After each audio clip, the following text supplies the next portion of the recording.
Filipino traditional patterns, handpoke tattoo ang paksa natin ngayong araw. Pero teka lang, pakita ko lang kung paano natin ito nilikha. Nag-uumpisa ang lahat sa pagbiyahe natin papunta sa ating studio.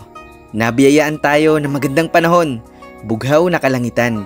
Siyempre, araw-araw tayong ganado pagkat ito yung bagay na nais nating gawin at parehong nagbibigay ng kabuhayan sa atin.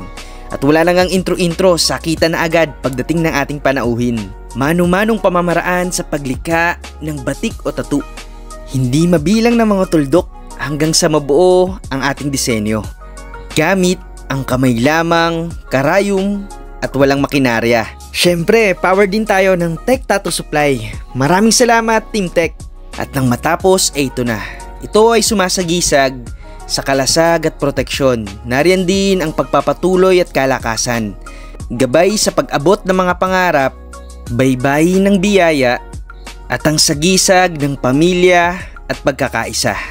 Maraming salamat muli Ginoo sa suporta sa aming sining at advokasya. Gayun din ang Tech Tattoo Products. Ito muli ang sinagbaybay na palagi ang nagbibilin na kailanman ay hindi magiging kabawasan ang iyong batik o tattoo sa iyong balat, lalong-lalo na pagdating sa iyong galing, sa iyong kabutihan at sa iyong abilidad.